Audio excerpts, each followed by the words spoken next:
Bonjour à tous et bienvenue. Vous êtes sur Victoire Live. Il est 19h46 et nous sommes samedi soir. Voilà, et nous avons un pasteur. Alors, je me suis renseigné, vous savez, sur ce pasteur. Donc, déjà, je sais qu'il vient de Lyon, hein, précisément. Bon, je ne connais pas très bien la ville. Il me l'a dit à plusieurs reprises, mais moi, j'ai retenu Lyon.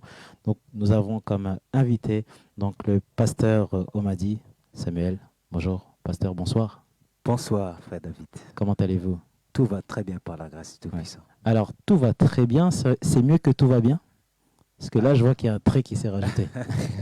tout va très bien, ça veut dire que non, le Tout-Puissant, le Saint d'Israël est au contrôle. On Amen, n'a pas à amen, s'inquiéter. amen, amen. Alors, pasteur, d'où venez-vous? Parce que j'ai essayé de faire une petite présentation, hein, en donnant comme seule indication Lyon. Mais dites-nous, qui êtes-vous?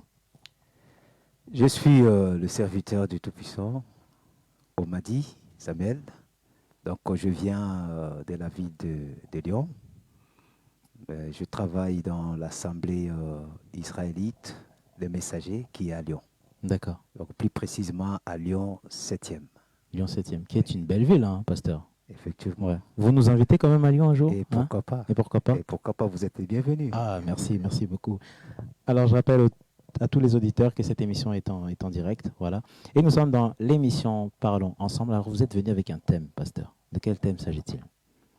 Un thème qui est très très important, Ouais. vu tout ce qui se passe, vu les conditions, vu la croissance ou encore ce manque de croissance de l'Assemblée qui est l'Église. Le Tout-Puissant nous appelle à faire un retour aux racines de notre foi. C'est-à-dire le thème, c'est le retour aux racines de Waouh. notre foi, ou encore les retours aux éternels sentiers. D'accord. Alors, première question, pasteur, qu'on pourrait se poser, c'est quoi la foi? Ça, c'est une très très bonne question. La foi, je pense que la première des choses, quand on demande à un croyant c'est quoi la foi, on se précipite pardon, à prendre les livres d'Hébreux, chapitre 11, la foi est une ferme assurance. Ok, c'est très bien.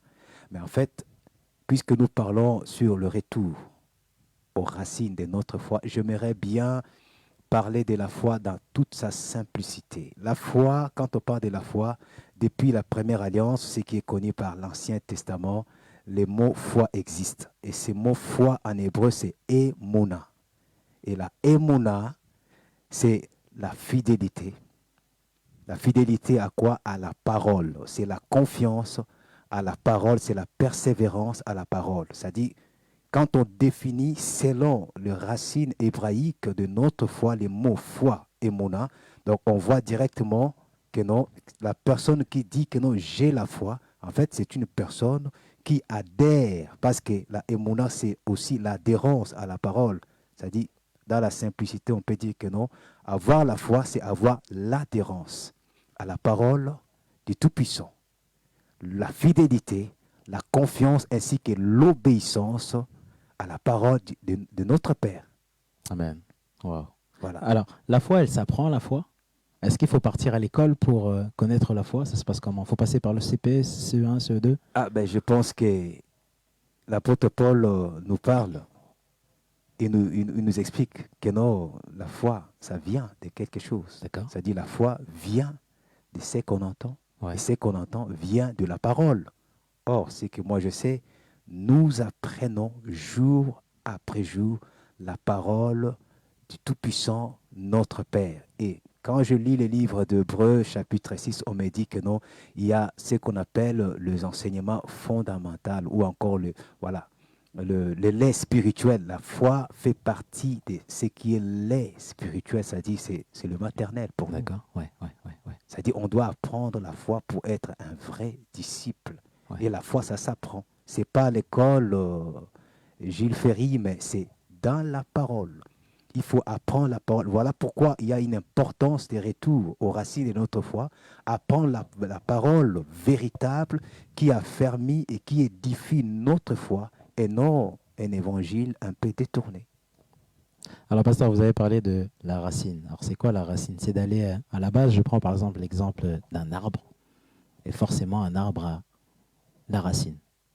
Alors, c'est quoi la racine? C'est d'aller, on va dire, au commencement, au début, c'est ça la racine?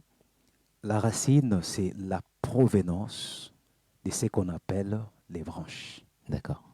La provenance de ce qu'on appelle les fruits. Je pense que le maître lui-même dit, un bon arbre ne peut produire que des bons fruits. C'est-à-dire, si l'arbre n'a pas de bonnes racines, je pense que les fruits qu'on peut cueillir de cet arbre, ça ne sera que des fruits pourris. Alors, quand nous disons le retour à la racine ou aux racines de notre foi, en fait, nous voulons retourner dans notre source, d'où vient notre foi. C'est que ça se recherche, il faut savoir d'où vient notre foi. Effectivement. Ouais, c'est un travail, ça. Ça s'apprend. Ouais. Ça se recherche. D'accord. Comme dit la parole, rechercher le Tout-Puissant pendant qu'il se trouve. Invoquez-le tandis qu'il est prêt. En fait, il faut rechercher. Pourquoi rechercher? Parce qu'aujourd'hui, on rencontre des gens qui disent que non, j'ai la foi. Je crois en Dieu. C'est facile à dire. C'est j'ai la facile foi. à dire. Ouais, c'est même Mais devenu un argument. c'est pas facile à vivre. À vivre, d'accord. Pourquoi j'ai dit c'est pas facile? Or, ça devait être facile. C'est devenu difficile autant que l'ennemi a enseigné beaucoup de choses qui sont faux.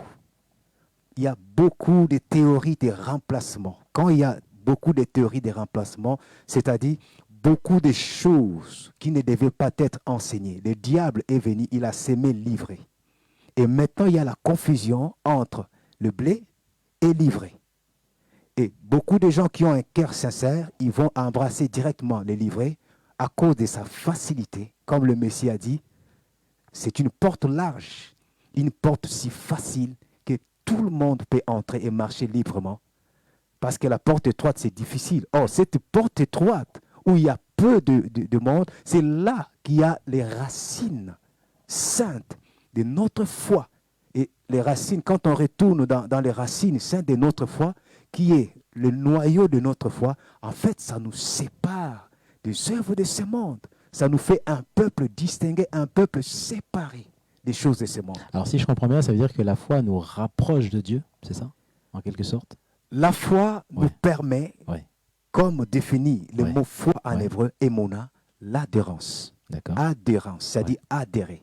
La foi nous permet d'entrer dans l'enclos du Tout-Puissant, dans la maison du Tout-Puissant. Et quand on est maintenant dans la maison du Tout-Puissant, ça se développe maintenant cette vie. On apprend. C'est comme une porte. La foi, c'est la porte qui te fait rentrer dans la grâce. Maintenant, tu rentres dans la maison. Quand tu rentres dans la maison, tu apprends maintenant les lois de ton père. Qu'est-ce que ton père veut que tu puisses faire? Si tu dis, tu ne toucheras pas cette télévision, c'est une loi. Si tu dis, tu ne prendras pas ces verres d'eau, c'est pour moi, le verre rouge, c'est pour toi, c'est une loi. Et quand tu respectes toutes ces lois que le Père donne, il sera très content envers toi et il te fera même des cadeaux. C'est ça l'apprentissage. C'est ça apprendre à être un disciple ou encore un suiveur de la parole du Tout-Puissant.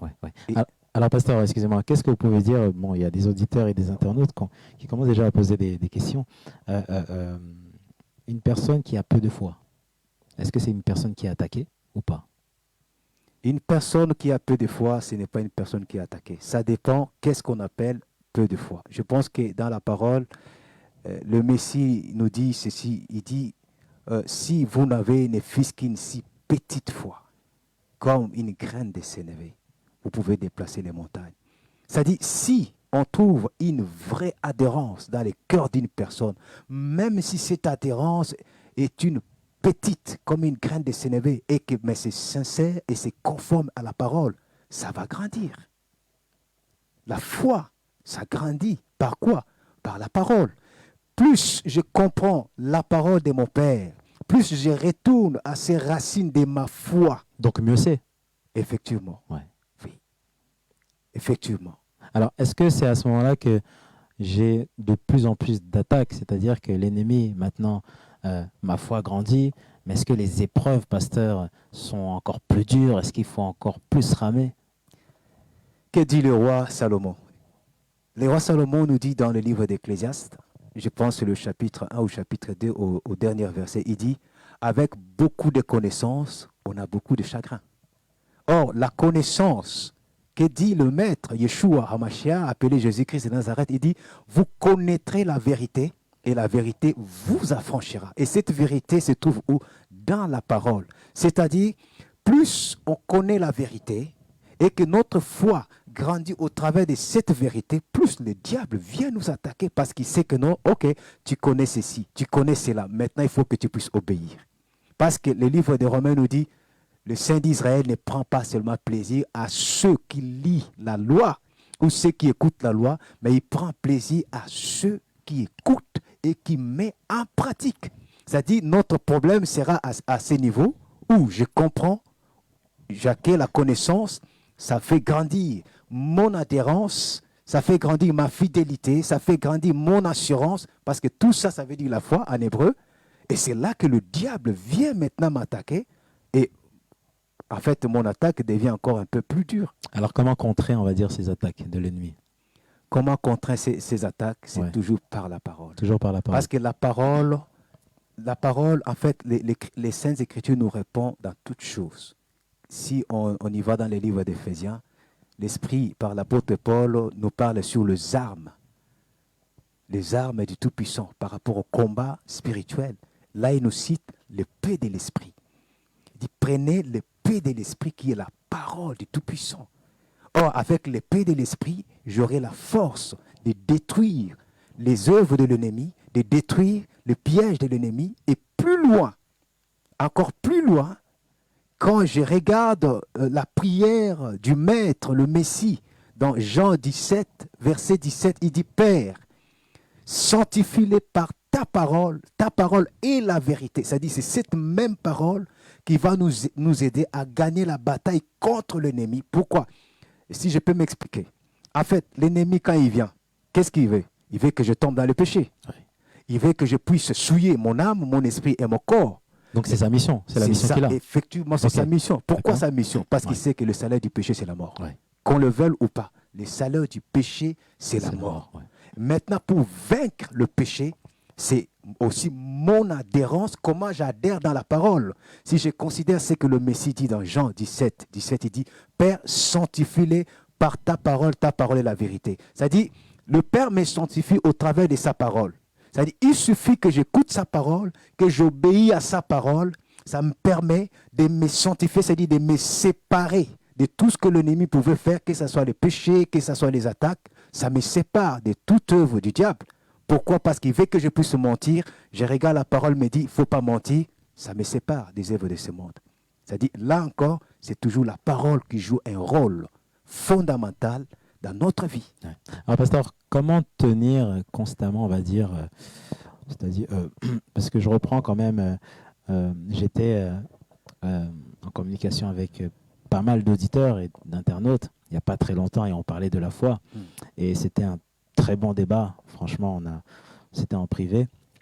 Et la chose que j'ai remarqué, c'est des fréquences. Il y a des fréquences, c'est-à-dire qu'il y a des niveaux où c'est un peu comme la foi, et ben en fait, il faut qu'elle soit toujours, on va dire, dans des bonnes fréquences. Et à un moment, donc la foi elle diminue, et ensuite elle augmente. Et on a l'impression que ça fait des zigzags. Donc quand je ne vais pas bien, il y a une facture qui arrive, ma foi elle tombe.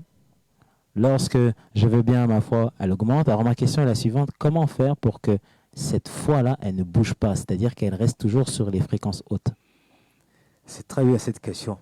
Ce que je peux répondre, en fait, ça dépend à quel niveau on peut comprendre ces mots qu'on définit aujourd'hui foi. En fait, beaucoup de gens ont la mauvaise définition de la foi. C'est qu'ils ne savent pas c'est quoi exactement Ils la ne foi. savent pas c'est quoi réellement la foi. Parce Ouais. qu'en fait, la foi, comme je l'ai dit au départ, Oui. en hébreu veut dire aussi la fidélité. Ah. Veut dire l'assurance. Et dans le livre d'Hébreu, on nous donne même une partie de cette définition qui dit la foi est une ferme assurance des choses qu'on espère.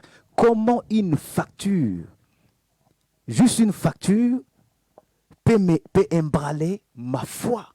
Si je crois à celui qui est le Tout-Puissant, celui qui a dit à moi appartient l'argent et l'or, celui qui a dit ce qui est impossible aux hommes est possible à lui. Est-ce qu'il n'a pas la capacité et le potentiel de pourvoir pour que je puisse payer cette facture, que je sois en chômage ou pas? Mais il ne dépend pas des choses de ce monde parce que c'est lui le créateur. C'est là qu'on voit est-ce que la personne qui dit que j'ai la foi a réellement la foi. Parce que si tu as la foi, À savoir que la foi, c'est l'assurance, c'est la confiance. La foi en hébreu, c'est aussi la fidélité. En fait, même si tu n'as rien, tu restes fidèle, obéissant à la parole. C'est Dieu ça. regarde ça. Dieu regarde du fait que tu restes fidèle, du fait qu'une facture ne te dérange pas, pasteur. Oui. Est-ce que Dieu regarde aussi ton niveau de foi? Est-ce que c'est une façon aussi à Dieu aussi de pouvoir tester, de nous tester, de voir la réaction de ses enfants? Et effectivement, il regarde ça. Il regarde ça, comment est-ce que nous définissons la foi dans notre propre vie. Si une simple facture peut embraler notre foi, on n'est pas fidèle au Tout-Puissant. N'est-ce pas, la parole nous dit, ne vous inquiétez de rien. Rejetez à lui de tous vos soucis. Alors, si je fais ce qui est le contraire à la parole me dit, ne vous inquiétez de rien. Et moi, je m'inquiète de ma vie. Est-ce que je suis obéissant? Je ne suis pas obéissant. Le Messie, le Christ, il dit que non, personne, à cause de ses soucis, ne peut rajouter ne fût-ce qu'un coudé à sa vie. Et il dit, ne vous inquiétez de rien, à chaque jour suffit sa peine. Notre Père, il prend soin de nous. Alors, si j'ai réellement la foi, ce qui est la fidélité et l'assurance à la parole, je ne m'inquiète de rien. Et c'est là qu'on voit que non, en fait, la foi, c'est la folie par rapport à ce monde.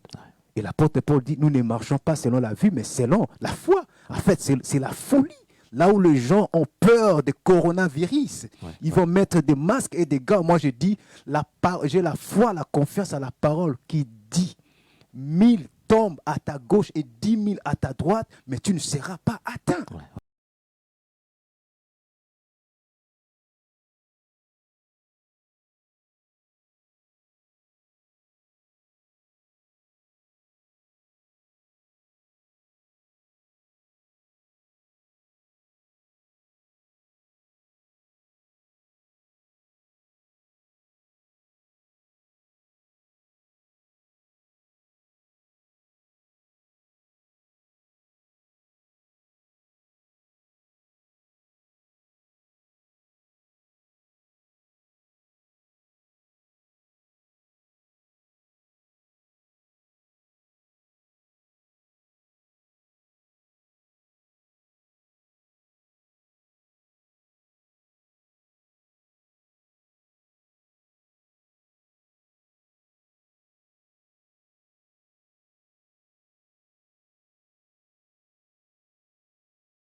Et la parole nous le dit. Tout ça, c'est la parole. Le Messie lui-même dit, tout ce que vous demanderez avec foi, par la prière, croyez que vous les avez reçus et vous le verrez s'accomplir.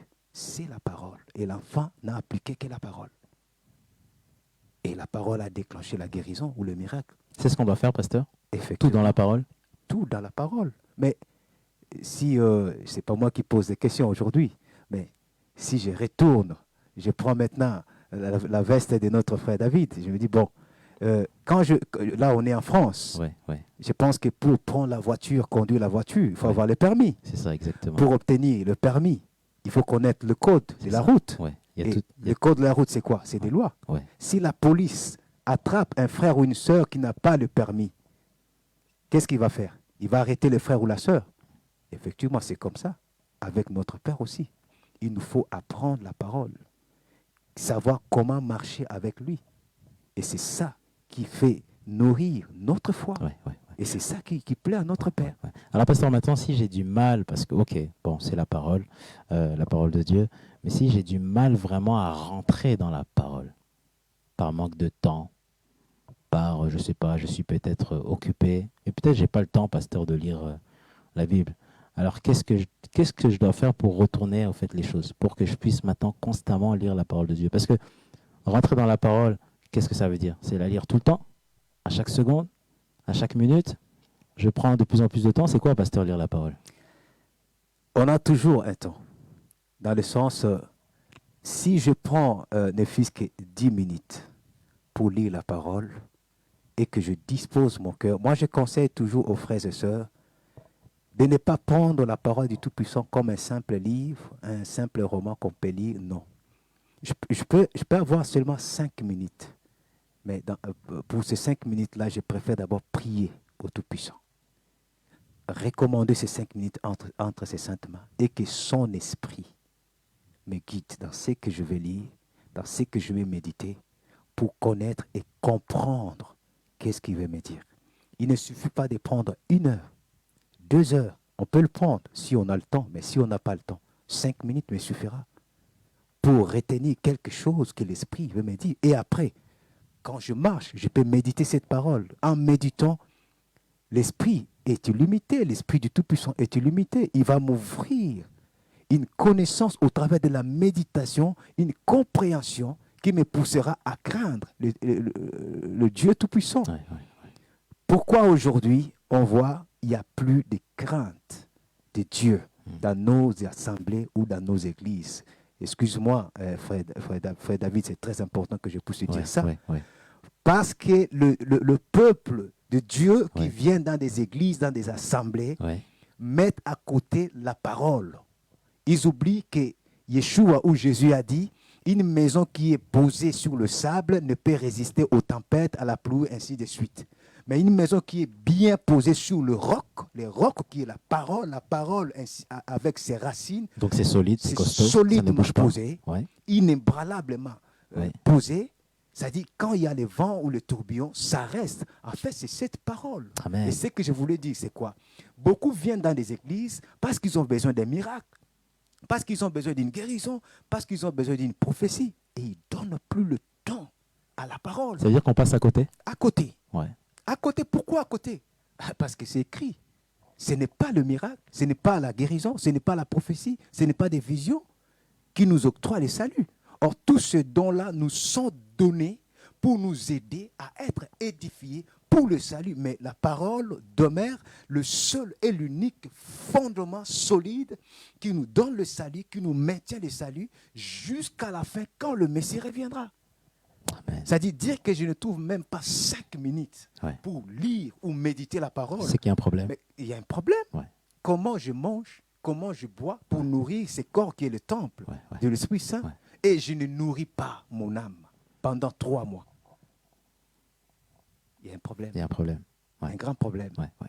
Voilà pourquoi. Ouais. Excusez-moi, pasteur, vous allez dire? J'allais dire, voilà pourquoi Ouais. le but du retour Ouais. aux racines de notre foi. Parce qu'à cause de cette faiblesse, beaucoup de peuples de Dieu qui sont aussi sincères sont en train de suivre des prédications, des enseignements qui ne sont pas cadrés dans la parole parce qu'ils ne lisent pas eux-mêmes la parole. Ils sont toujours là. Amen, alléluia, vas-y, bishop, vas-y, pasteur, vas-y, ainsi de suite. Or, dans la pensée des disciples de Béret, même quand l'apôtre Paul avait une connaissance extraordinaire, quand l'apôtre Paul est venu pour annoncer la bonne nouvelle, qu'est-ce qu'ils ont fait, ces disciples? Ils ont pris les Saintes Écritures, Wow. ils ont commencé à examiner. Ouais, ouais. Qui est ce chrétien aujourd'hui qui peut dire, pasteur, j'ai quelque chose à voir avec toi-même, avec respect dans ton bureau. Pasteur, ce que tu as prêché là n'est pas biblique. Mais beaucoup de chrétiens, beaucoup de croyants aujourd'hui sont là. Amen, papa, amen. Comment on appelle ça? Daddy en anglais.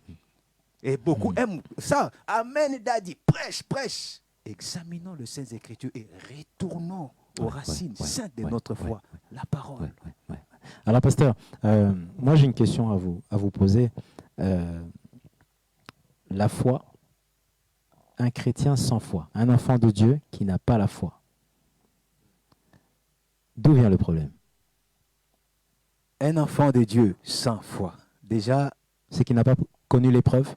non, Non, ça n'a rien à voir? rien à voir. D'accord. Déjà, il faut comprendre ce que nous dit la parole, que sans la foi, il est impossible d'être agréable au Tout-Puissant.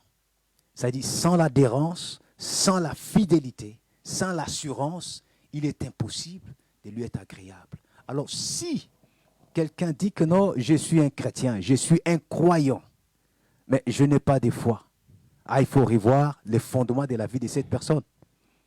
Il faut revoir comment cette personne a reçu ce qu'elle appelle la foi.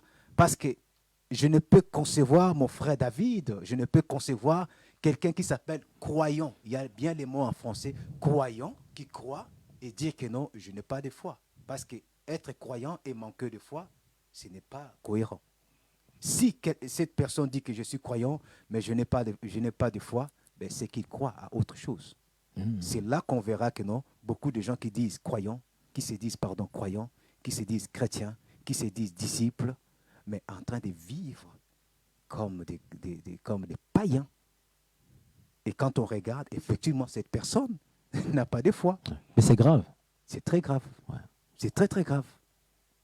C'est vraiment très, très grave parce qu'un vrai croyant, frère David, un vrai croyant est appelé à vivre selon la parole.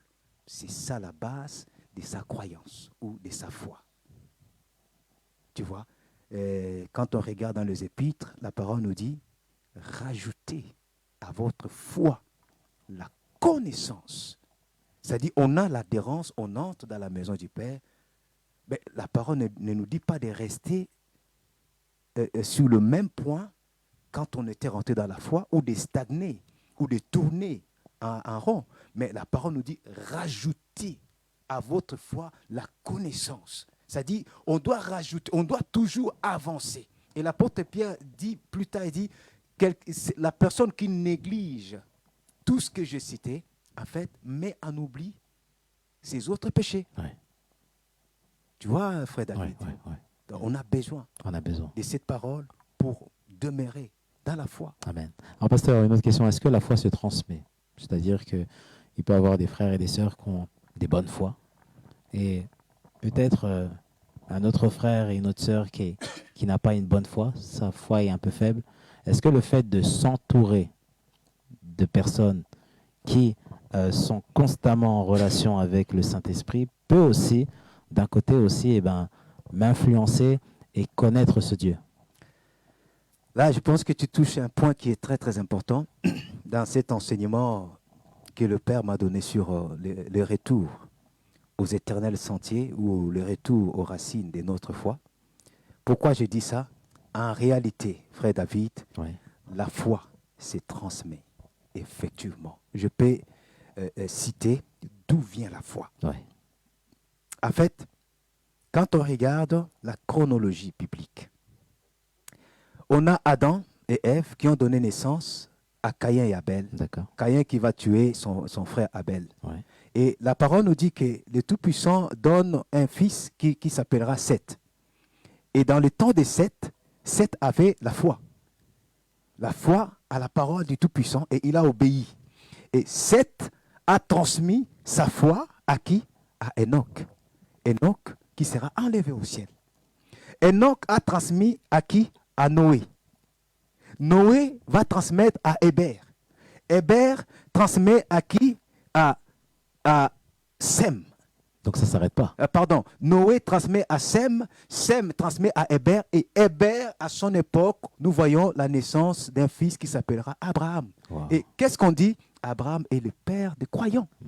Pourquoi? Parce qu'il y a la transmission. Et la parole nous dit, fixez vos regards sur Abraham, votre père, dans le livre d'Ésaïe. Pourquoi? Parce que, mon cher frère, Abraham nous a transmis la foi qui est l'adhérence, mais la foi d'Abraham, Abraham mettait la foi dans quoi? Dans la parole du Tout-Puissant que nous appelons les éternels sentiers. Amen. C'est-à-dire, c'est que Jérémie 6, 16, je pense, appelle les anciens sentiers ou les éternels sentiers. En fait, c'est ça la transmission de la foi. Si un frère ou une sœur est affaibli dans la foi et qu'il vit ou elle vit auprès des personnes qui ont vraiment une foi ferme, ça peut se transmettre.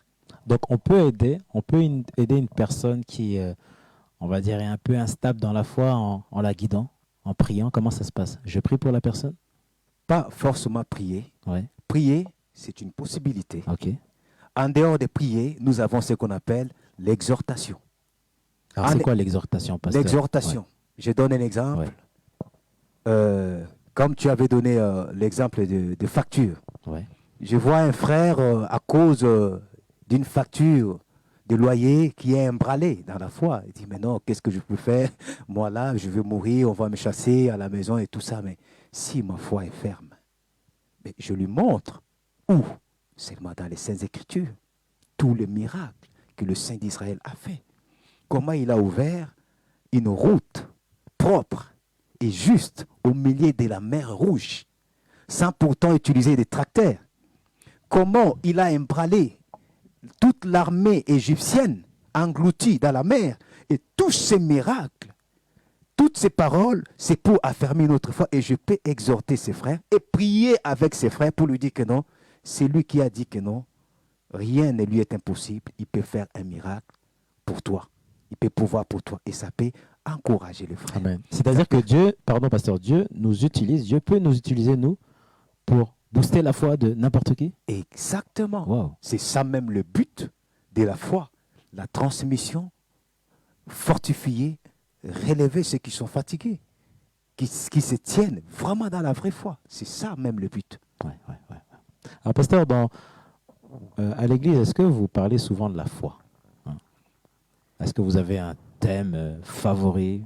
Et déjà, c'est quoi votre thème favori, pasteur? Parce qu'on voudrait vous connaître un peu plus. Bon. Je peux dire que non, nous n'avons pas vraiment des thèmes favoris, mais nous avons une mission que le Tout-Puissant nous a donnée. Notre mission, c'est de ramener l'Église, l'Assemblée, aux racines hébraïques, aux racines saintes de notre foi. Cette mission consiste à enseigner le peuple tout ce qui est la parole, la foi, la sanctification, la repentance, la crainte de Dieu, l'obéissance à la parole, la prospérité, le royaume des cieux, la vie éternelle, le jugement éternel. Tous ces thèmes, nous les aimons parce que dans la mission que le Père nous a donnée, nous les enseignons.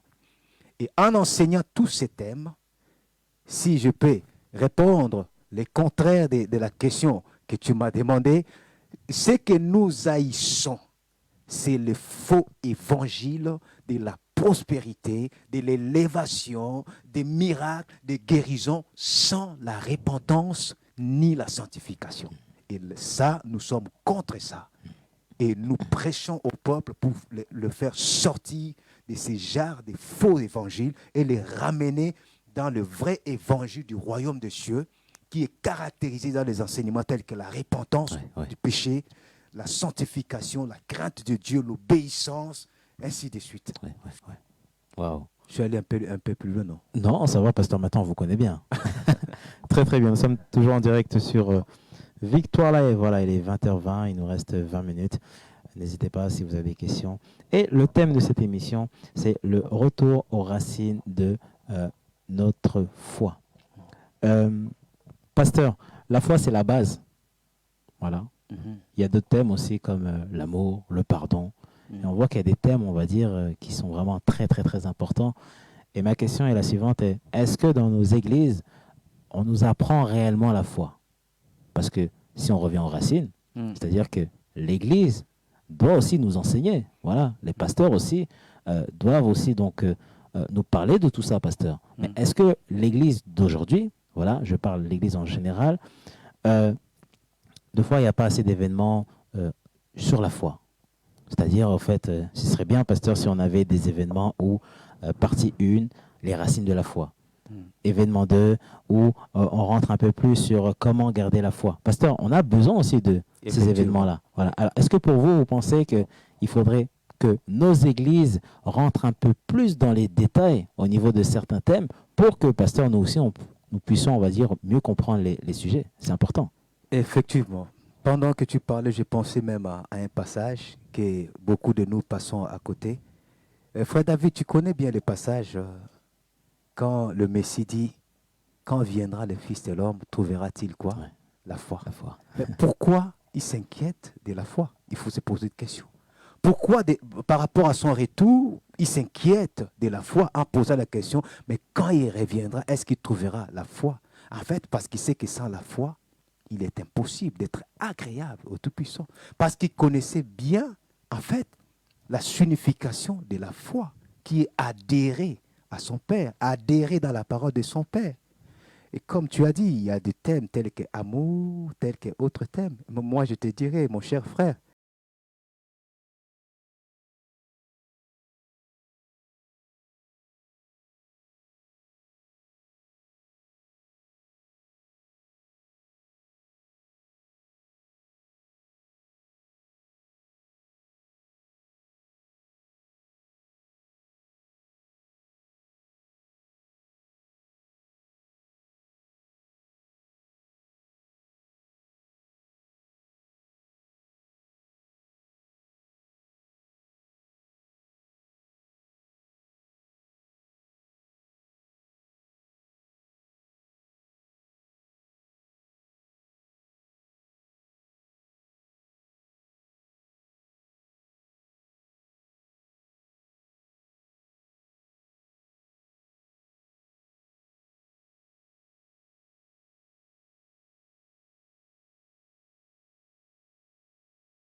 telles guerres ont été prédites avant que Yeshua HaMashiach ou Jésus-Christ puisse revenir pour rétablir son royaume. C'est-à-dire, en écoutant ces messages, il te suffit d'ouvrir ton cœur, de croire à la bonne nouvelle, de croire que Yeshua ou Jésus peut te sauver, peut te ramener à la vie éternelle. Ouvre ton cœur et reçois-les dans ton cœur sincère et cherche maintenant à savoir comment tu peux marcher avec lui. Et tu verras comment il peut transformer ta vie. C'est un appel pour tout le monde, quiconque croit. Ça concerne tout le monde. Ça concerne tout le monde, C'est sans beau. exception. Amen. Voleur, Ouais, menteur, ouais. meurtrier, je ne sais pas, qu'est-ce que je peux encore citer? Ça concerne tout le monde. Et Dieu qui nous a créés ne nous juge pas à ces termes-là, mais il nous appelle à venir à lui pour recevoir la vie, pour qu'il puisse changer nos vies. Ouais. Alors, pasteur, plus ma foi augmente, mieux c'est. Effectivement, oui. Donc, plus d'épreuves, mieux c'est. Oui. Pourquoi? Parce que quand ma foi grandit, Ouais. j'apprends en même temps à connaître encore plus mon Père. J'apprends à connaître encore un peu plus mon héritage dans le royaume. J'apprends à craindre encore un peu plus mon Père. Et c'est ça le but. C'est ça, en fait, la parole qui dit « Rajoutez à votre foi la connaissance. Par la connaissance, la vertu. Par la vertu, la piété. » En fait, il faut toujours rajouter, grandir. Grandir, pourquoi? Parce qu'il y a un objectif. L'objectif se trouve dans le livre de Matthieu chapitre 5, verset 48. Le Messie dit, comme votre Père est parfait, soyez aussi parfait. Ça dit, il nous faut atteindre la perfection. C'est ça le but en fait du royaume. Courir vers la perfection. Et l'apôtre Paul nous donne un exemple. Il dit, ce n'est pas que j'ai déjà atteint la perfection, mais je cours pour atteindre la perfection. On doit toujours courir. Faire grandir notre foi, notre crainte, notre obéissance pour notre Père. C'est-à-dire que, alors, courir, dans quel sens, pasteur? Nous sommes toujours en mouvement? Courir. Nous ne sommes jamais en repos? Oh non, ce n'est pas dans ce sens-là. C'est dans le sens, beaucoup disent aujourd'hui, non, je me contente de ce peu de connaissances que j'ai. Et ça me suffit. Et ça me suffit. Or, ça ne suffit pas. Ce n'est pas ça la recommandation de la parole. La parole nous dit de grandir, toujours. À chaque jour suffit sa peine. Je dois toujours grandir. Je dois chercher toujours à apprendre à connaître mon Père. Plus je connais, plus je mets en pratique, et là, je grandis et j'honore le Père. Ouais. Il y a une réalité que beaucoup ignorent, Ouais. que non, il y a la récompense que le Messie donnera à chacun de nous. Quand il reviendra, il donnera des récompenses à chacun. Wow. Chacun selon la mesure qu'il va utiliser aujourd'hui. Donc, ce que nous faisons sur terre Oui, a des conséquences, c'est ça, pasteur? effectivement. Et l'apôtre Paul, poussé par l'Esprit, nous dit, celui qui sème pour sa chair moissonnera la corruption, mais celui qui sème pour l'Esprit moissonnera la vie éternelle. Ouais. Et dans cette vie éternelle, il y a des récompenses par rapport à nos œuvres. Chacun reçoit par rapport à ce qu'il a fait Ouais. pendant son séjour sur cette terre où nous sommes des voyageurs. Nous sommes des voyageurs. Amen. Et, pasteur, est-ce que vous avez d'autres choses à ajouter sur ce thème? Il y a beaucoup de choses. Il y a vraiment beaucoup de choses. Ce thème, déjà, c'est un thème que je traite souvent par des conférences, D'accord. où ça me permet d'aller plus dans la profondeur. D'accord. Mais là, comme c'est une émission, Ouais. j'ai voulu faire court Ouais. pour que le peuple arrive déjà à comprendre Ouais. les retours aux anciens sentiers ou aux éternels sentiers. Ouais. C'est-à-dire les retours aux racines hébraïques de notre foi. Pourquoi? D'abord, ce thème, c'est pour enlever ce que nous appelons théorie des remplacements. Je vais expliquer c'est quoi des théories des remplacements. C'est tout ce que les hommes ont enseigné sans pourtant se baser dans le Saintes Écritures. C'est tout ce que les hommes ont rajouté dans l'Église sans pourtant que le maître de l'Église puisse ordonner. Il y a beaucoup d'exemples qu'on peut prendre. Il y a beaucoup de choses qu'on peut parler. Il y a beaucoup de faits qu'on peut toucher pour nous montrer que non, l'Église que nous avons aujourd'hui, la plupart de nos églises, nous avons rejeté carrément la parole de Dieu. Et nous nous fixons par rapport à ce que nos pasteurs nous disent. Or, quand nous parlons des éternels sentiers, en fait, c'est le même sentier qu'ont suivi nos ancêtres. Ouais. C'est le même voie de la justice, de la sainteté, de la vie qu'ont suivi nos aînés. Ouais. Et ce même sentier devait rester éternel jusqu'à la fin de toutes choses. Mais nous, quand nous sommes arrivés, nous nous disons non, je prends ceci, l'autre je mets de côté, je prends cela, l'autre je mets de côté. Mais au travers de ces thèmes, en fait, je suis en train de pousser, nous sommes en train, de pousser le peuple du Tout-Puissant, le peuple de Dieu, à réexaminer toute la parole, de Genèse jusqu'à Apocalypse, à savoir que non, toute la parole du Tout-Puissant est pour nous, il n'y a rien à rajouter. Amen. C'est-à-dire, qu'est-ce que je veux dire par là? Le Messie dit, le Christ dit dans Matthieu chapitre 5, il dit, aucune loi ne sera enlevée. Même pas un iota. Et il dit, je ne suis pas venu pour abolir la loi, mais je suis venu pour accomplir. C'est-à-dire, ce qu'on appelle l'Ancien Testament est encore en vigueur. Ce que nous appelons Nouveau Testament, on doit aussi obéir en mettant les deux ensemble. Ça va nous aider à comprendre les anciens ou les éternels sentiers qui n'ont jamais changé, mais les hommes ont changé en remplaçant leur propre idéologie, pensée, ainsi de suite. Ouais. Est-ce que ça fait partie du plan du diable que la parole soit... Parce que l'ennemi sait que...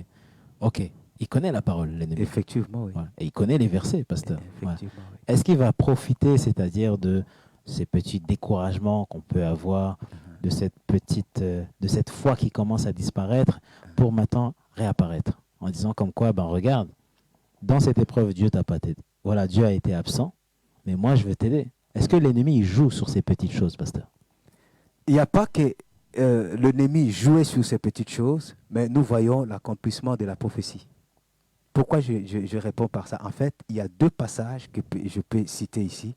Déjà, le Messie dit, dans le temps de la fin, la foi ou l'amour des plus grands nombres se refroidira.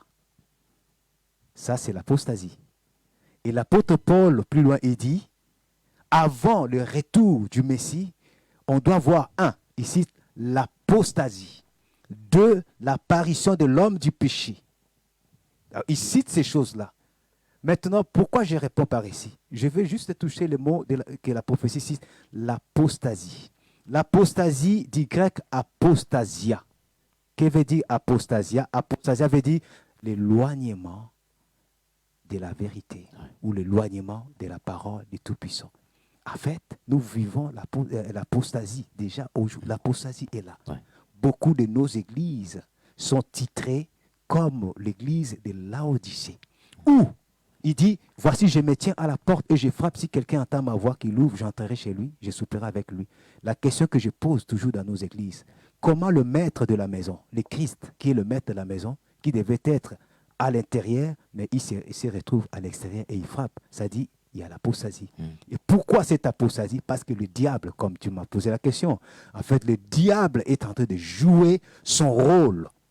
Et il est en train de mettre cette apostasie qui s'accroît jour après jour, jusqu'à ce qu'on verra l'homme du péché, qu'on appelle l'antichrist, agir puissamment. Et tout ça va nous ramener vers la fin de toutes choses, quand le Messie reviendra. Est-ce que l'antichrist a déjà commencé? Il a déjà commencé. Et je pense que ce n'est pas moi qui le déclare. C'est la parole qui dit que l'esprit de l'antichrist était déjà là bien avant que nous soyons là. En fait, son œuvre est déjà là. Mais vers la fin, nous verrons encore une manifestation puissante. Parce que là, ce qu'on est en train de voir dans nos assemblées, des abominations, des choses déplorables, sans crainte, sans honte. Et ça nous dit réellement que l'homme du péché est en train de s'élever sur toutes choses. Alors moi, pasteur, la dernière fois, j'ai eu une question d'un auditeur qui ne croyait pas en Dieu. Ça, c'est une bonne nouvelle, qui ne croyait pas, je parle au passé, maintenant qui croit en Dieu. Et il m'a posé cette question en disant ceci.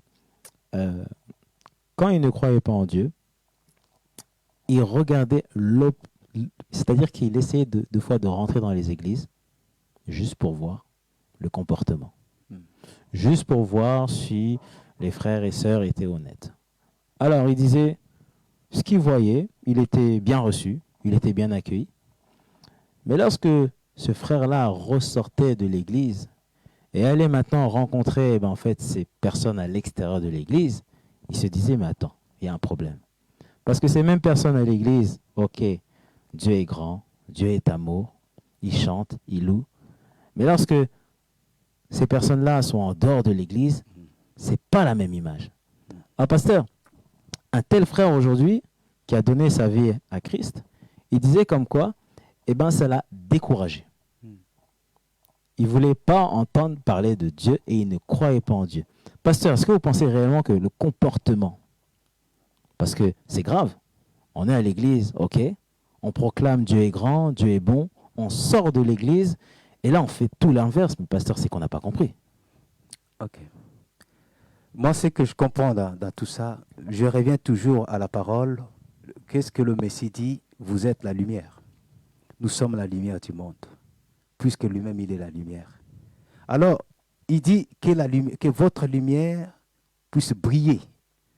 Maintenant, si quelqu'un dans une église, il est saint, elle est sainte, et à l'extérieur de l'église, quand on appelle l'église, ça dit les 4 murs ici, à l'extérieur de l'église, elle n'est plus sainte ou il n'est plus saint, eh bien là, je dis que non, mais c'est de l'hypocrisie. Oui, c'est de l'hypocrisie. En fait, c'est le même esprit des pharisiens, tombeau blanchi. Ça, c'est jouer avec Dieu, c'est se moquer de Dieu carrément. C'est moquer de lui. C'est vraiment se moquer de lui. Pourquoi? Parce que quand on est disciple, le mot disciple veut dire suiveur, veut dire celui qui suit un maître. En fait, tu le suis partout. Que tu sois au travail, dans ta vie professionnelle, on voit que non, tu es une lumière, tu es différent. Que tu sois chez toi, tu es différent. Que tu sois avec tes amis, tu es différent. Pourquoi? Parce que tu reflètes la vie qui est en toi. Tu ne changes pas avec des païens, tu es païen. Avec des croyants, tu deviens croyant ou croyante. Mais non, là, tu n'es pas disciple, tu n'es qu'un hypocrite. Là, c'est de l'hypocrisie, c'est se moquer de Dieu. Or, la parole nous dit, on ne se moque pas de Dieu.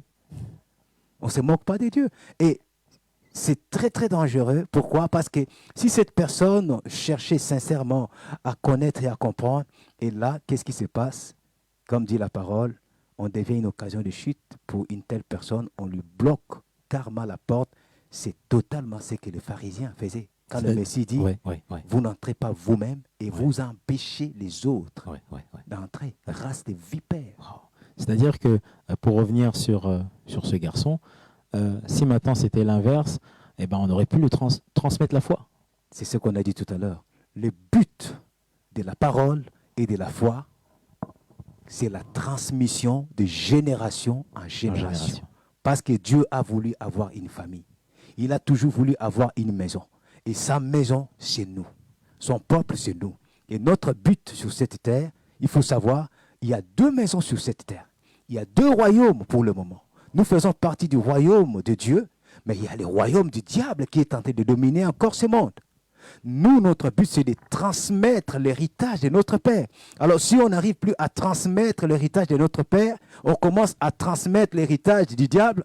Alors là, il faut le savoir que non, ceux qui transmettent l'héritage du diable, ils sont, excuse-moi, ils sont fils du diable. Ils sont fils du diable. Le Messie n'a pas eu honte de dire aux Juifs que non, vous avez pour père le diable. Et vous cherchez à faire la volonté de votre Père parce qu'il a été menteur depuis le commencement. Et quelqu'un à l'église qui est saint, à l'extérieur païen, c'est un menteur.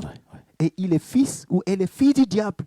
Donc c'est le moment de retourner aux racines de notre foi, là où on nous enseigne la justice, la sainteté et la crainte du Tout-Puissant. Amen. Pasteur, est-ce que vous avez... on arrive sur la fin, il nous reste 3 minutes.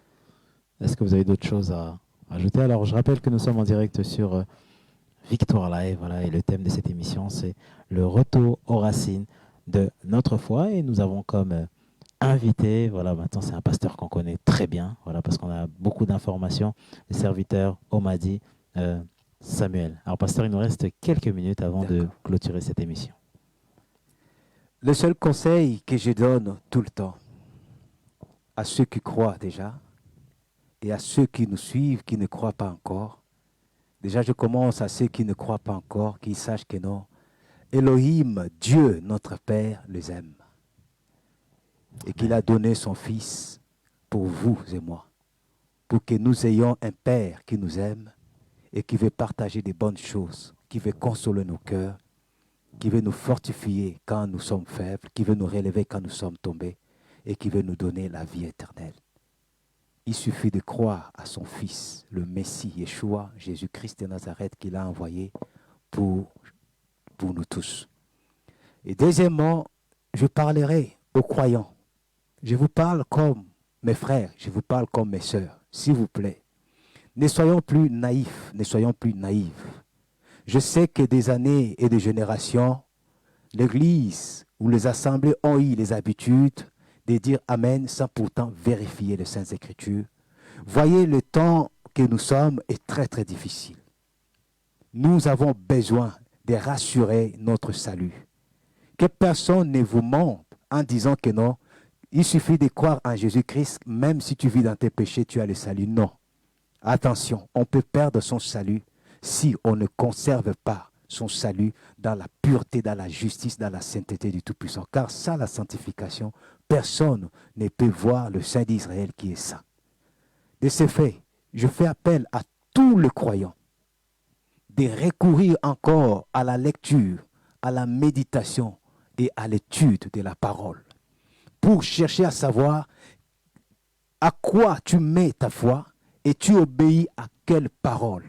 Aujourd'hui, il y a beaucoup des hérésies. Chaque pasteur dira que non, mon église est la meilleure église. Chaque pasteur dira que non, c'est chez nous qu'il y a la vérité. Mais je nous dis une chose, la vérité est dans la parole du Tout-Puissant. Nous, on peut tâtonner, mais quand vous-même, le peuple du Tout-Puissant, vous cherchez à connaître la parole en faisant comme les disciples de Béret, cherchez et vous trouverez. L'Esprit du Tout-Puissant vous aidera à découvrir et à recevoir la révélation de la parole pour vous permettre de retourner au sentier que notre Père Abraham avait marché. Et c'est sur ce sentier-là que le Tout-Puissant nous attend. Merci beaucoup, pasteur, comme a dit Samuel, pour d'avoir assisté à cette émission. Merci de m'avoir invité aussi. Voilà, on se retrouve à très bientôt. À très bientôt. Voilà, pour d'autres émissions. Voilà, n'hésitez pas aussi à partager ce direct. Voilà, et on a vraiment été bénis. Voilà, j'ouvre aussi une parenthèse et je voudrais aussi vous parler aussi